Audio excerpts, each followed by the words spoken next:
Assalamualaikum warahmatullahi wabarakatuh. Perkenalkan, nama saya Rizky Fajar Ramadan dengan NPM 203507070. Saya mahasiswa ilmu politik tahun angkatan 2020. Di sini saya akan membahas sedikit mengenai pembangunan politik di era Susilo Bambang Yudhoyono atau SBY.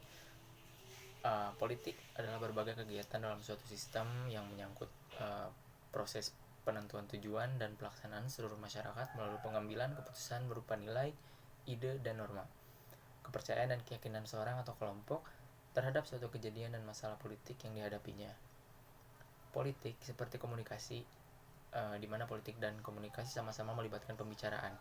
Pembicaraan dalam hal ini memiliki arti yang luas, di mana pembicaraan dilakukan melalui perkataan baik secara lisan maupun tertulis, simbol, gambar, gerakan, sikap tubuh, dan hal lain yang dapat diartikan sebagai bahasa baik verbal maupun non-verbal.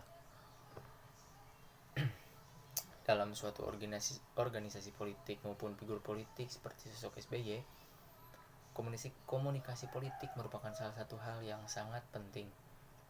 Perjalanan politik SBY tidak lepas dari kendaraan politiknya, yaitu Partai Demokrat.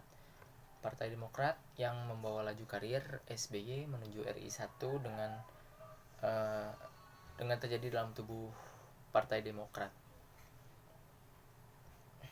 Beberapa hal negatif maupun kontradiktif terjadi di Demokrat ketika kepemimpinan SBY, mulai dari terdapatnya fungsionaris Partai Demokrat yang juga merupakan bagian dari lembaga independen negara hingga kasus korupsi yang membelit partai tersebut. Berbagai permasalahan yang terkait dengan Partai Demokrat tentu saja menjadi citra negatif bagi SBY, meskipun SBY selalu dengan lantang mengutarakan katakan tidak pada korupsi. Selain kasus korupsi, terdapat berbagai masalah lainnya yang juga menjadi dapat mempengaruhi pencitraan SBY.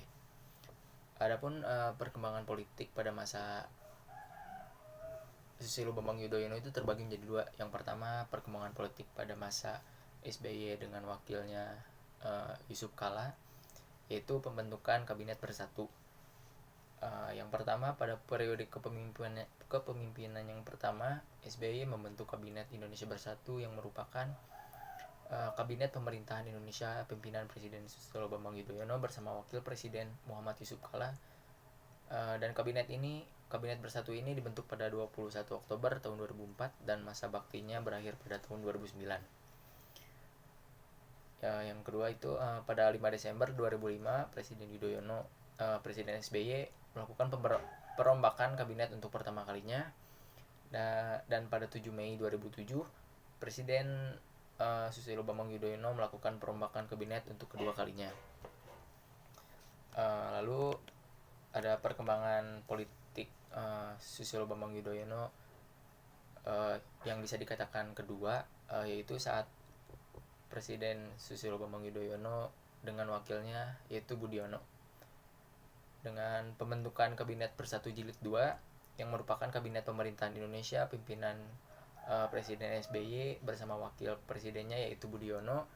Dengan susunan kabinet ini berasal dari usulan partai politik dengan pengusul pasangan SBY Budiono pada Pilpres 2009 yang mendapat kursi di DPR, yaitu Partai Demokrat, PKS, PAN, PPP, dan PKB. Ditambah dengan Partai Golkar yang bergabung setelahnya. Lalu tim sukses pasangan SBY Budiono pada Pilpres 2009 serta kalangan profesional.